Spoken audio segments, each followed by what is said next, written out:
Praise the Lord. ஆண்டவர் இந்த உலகத்தை படைக்கும் பொழுது ஒரு அழகான காரியத்தை ஆதியாகமம் 1ஆம் அதிகாரத்துல இன்னைக்கு காலையில நான் வாசிச்சேங்க. அதாவது மரம், செடி, கொடி இதெல்லாம் படைக்கும் பொழுது என்ன சொல்லி படைக்கிறாருன்னு பாருங்க.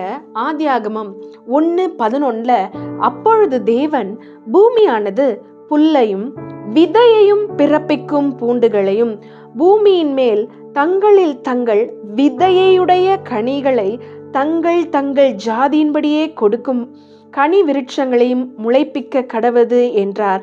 அது அப்படியே ஆயிற்று.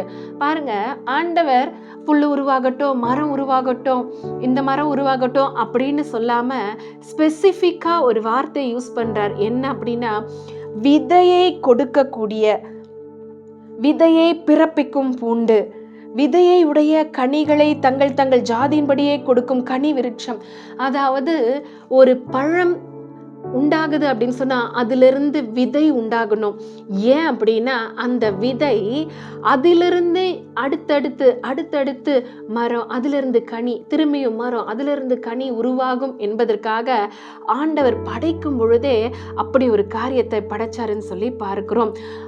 அது மட்டும் இல்லை, அடுத்த வசனத்துல பார்க்கும் பொழுது ஆண்டவர் எப்படி சொல்லி உருவாகணும்னு சொன்னாரோ அது அப்படியே நடந்தது. நம்மளுடைய வாழ்க்கையிலும் கர்த்தர் இது போலதாங்க ஆசீர்வதிச்சிருக்கிறார். அநேக வேளைகள்ல அநேகருடைய கவலைகள் என்னவா இருக்குன்னா, எனக்கு அப்புறம் என் பிள்ளைங்க என்ன பண்ணுவாங்களோ, என் பிள்ளைங்களுடைய பிள்ளைங்க என்ன பண்ணுவாங்களோ, ஒரே கவலையா இருக்கே, ஆண்டவர் எப்படி அவங்கள வழி நடத்துவாங்களோ தெரியலையே அப்படின்னு சொல்லி அநேகர் கவலைப்படுறத நான் பார்த்துருக்கிறேன்.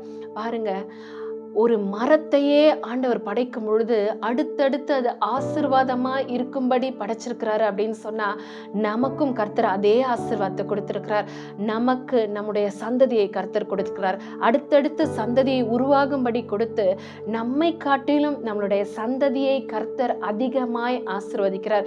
எப்படி ஒரு மரம் அடுத்தடுத்து பிரயோஜனமா இருக்கிறதோ அதே போல நம்மையும் நம்மளுடைய சந்ததியையும் கூட கர்த்தர் ஆசீர்வதிக்கிறார், பயனுள்ள பாத்திரங்களாய் உருவாக்குகிறார் என்பதுல எந்த சந்தேகமும் இல்லை.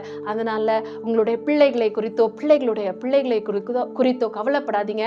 நிச்சயமாய் கர்த்தர் அவர்களை பலுகி பெருக செய்வார். God bless you all.